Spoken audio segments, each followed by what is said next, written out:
This video is about to get very surgical. Crazy. I don't feel like you hit a cap to where it's like, nah, we tired of this nigga shit. We need, like, we always need some more. Like, niggas need to know what it is. Yeah. Is it the breaks? Nah, me and they was going shit the other day. It's like, our theory is really, how do we stay underground? Regardless of how much success. So, Wait, didn't you say commercial that? underground? Didn't you say that? I'm always the underground artist. yeah.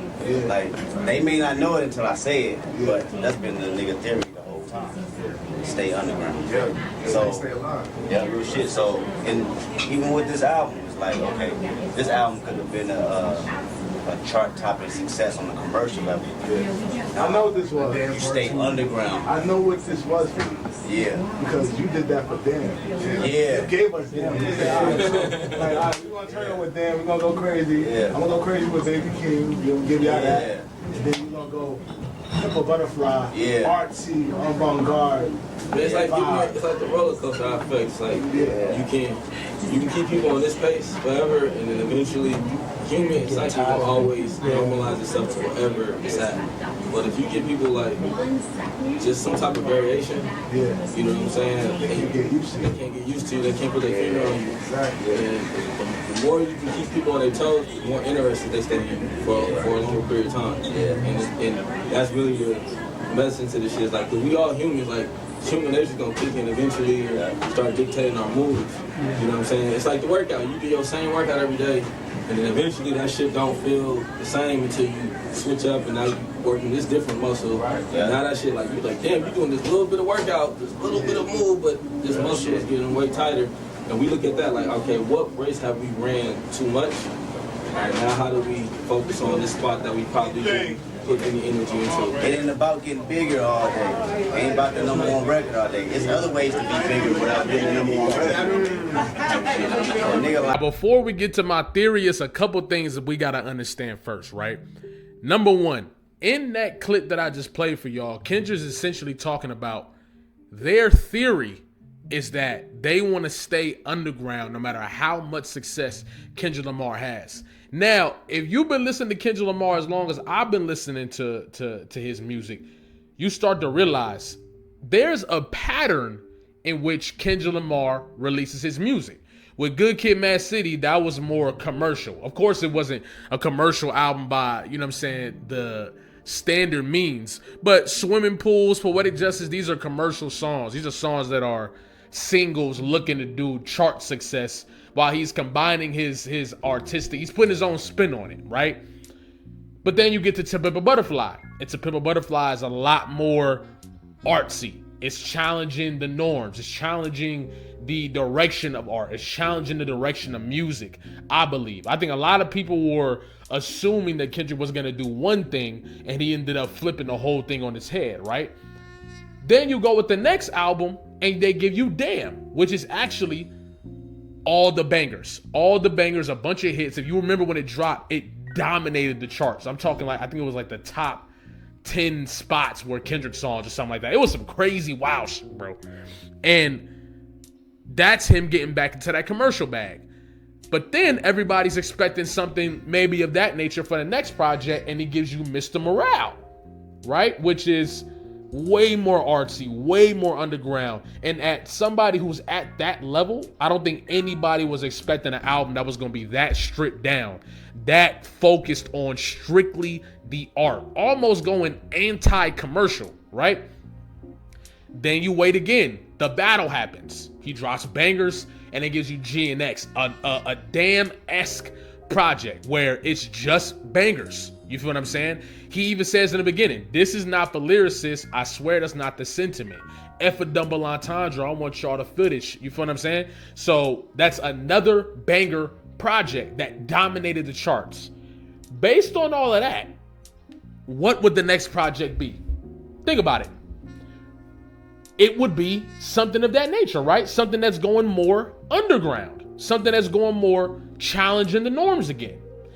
And this is where my theory comes into play. We go body for body, I hand you a body, I'm probably a better masseuse. I really don't bother nobody what they running by me if I gotta clear out the room. I'm not saying that Kendrick is gonna drop this song next or nothing of that nature. That's not the point. The point is, if he just dropped the album where he outwardly tells you that lyricism was not the focus, you don't think that the next project is gonna be focused on lyricism?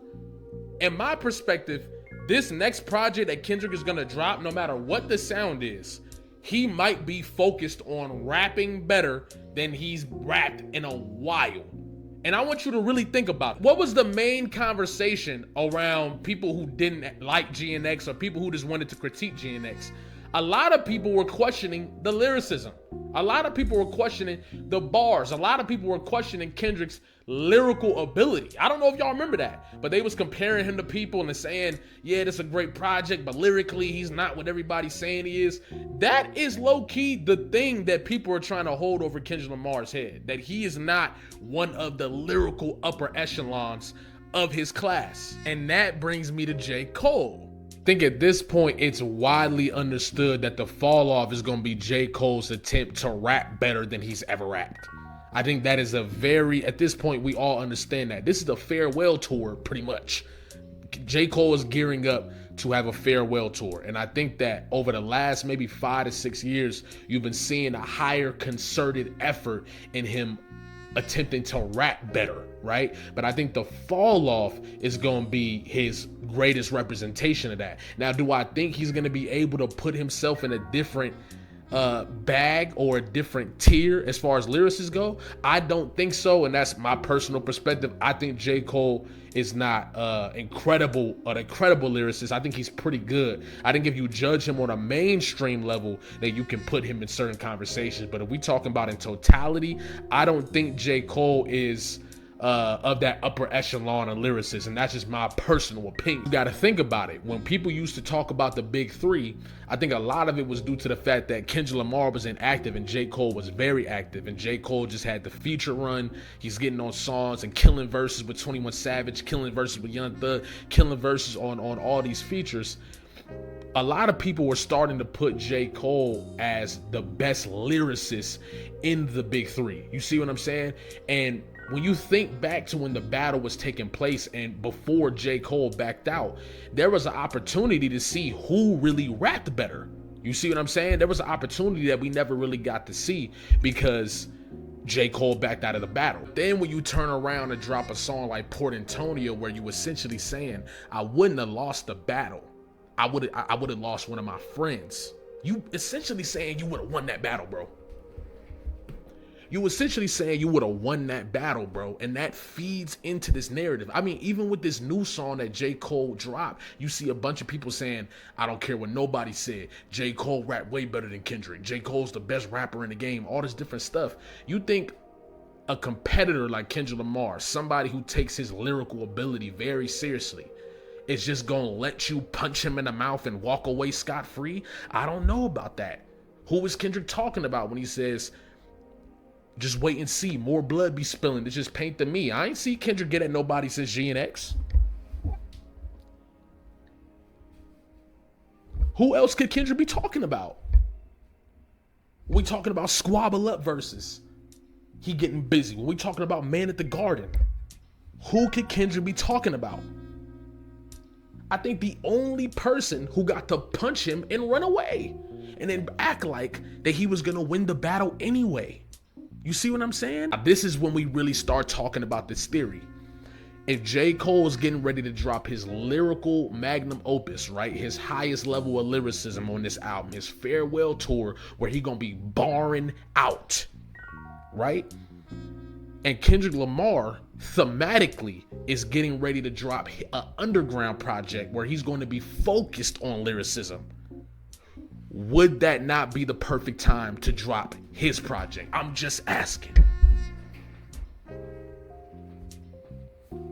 Because then you don't even got to get on the album dissing J. Cole. You really don't even got to diss J. Cole, even though I do feel like it could go there. But think about it. If Kendrick is going to be focused on bars, focused on flow patterns, focused on all this different stuff, and trying to really rap at a high level and go the underground route, it's the perfect time to show the difference, to show the levels. And I think Kendrick had already shown the levels multiple times, but people forgot. People have short memories, bro. People don't remember Black Friday. People don't remember the different occasions where Kendrick Lamar has already shown he's in a different, like, bro, have y'all not heard Look Over Your Shoulder with Busta Rhymes? That boy, Kendrick is different, okay? I think it makes perfect sense. Imagine the conversations that we could really be having in hip hop if something of that nature would have take place. You see what I'm saying? I just don't. It make perfect sense to me, bro. Imagine if we get a situation where even if it's not a full album, even if it's not whatever, right? But you get a collection of songs where Kendrick Lamar is rapping at an extremely high level, a collection of songs where J.Cole is rapping at a high level, and we comparing bars, we're comparing flow, like, not only would that be incredible for hip hop, but I think when somebody punches you in the mouth lyrically on that level and you don't get to hit him back, and then he turn around and try to act like he would have won that battle anyway, why wouldn't you pop out during his farewell tour? I'm just asking, bro. I'm just asking, bro. I know that my theories, I don't be hitting with the theories. It's almost impossible to guess what PG Lang is going to do, what Kendrick Lamar is going to do, but that's not the point. We having fun with this. But I'm saying you can't tell me it don't make sense. Thematically, we're going in the direction of underground project from Kendrick. J. Cole is getting ready to put out his lyrical magnum opus. If there was going to be a way to clash, that makes sense, bro. That makes sense. And that would quiet all the noise. There would be no conversation. Because think about it. If we leave the conversation here, there's always going to be the conversation of, well, J. Cole was the better lyricist. And J. Cole gets to walk away scot-free in his farewell tour, walking to the sunset. In my perspective, there's just no way that happens. There's no way that happens, bro. Maybe Kendrick doesn't drop it. Maybe Kendrick goes on his own, another feature run. You feel what I'm saying? Who knows? But you can't sit here and tell me, bro. You cannot sit here and tell me that Kendrick is going to let that slide, especially with the bars that we get on GNX that are clearly aiming at J. Cole, bro. You feel what I'm saying? I think we get into a point where we about to witness something crazy, bro. And I could be wrong, but this is how I feel. You feel what I'm saying? Just based on what I'm seeing. And that would be incredible for hip hop. You feel me? And I would love the conversation because I would love to cook every single one of y'all that disagree with me on why Kendrick is whooping his ass. You feel what I'm saying? And that's the theory. My theory is that Kendrick Lamar will drop around the same time that J. Cole drops. And that's what I'm standing on it. Think about it. It's right around the Grammys. You feel what I'm saying? Right after Kendrick's going to get his slew of Grammys. J. Cole's going to drop to try to take... I don't think he's going to do this on purpose, but J. Cole's dropping and that's going to steer the conversation away.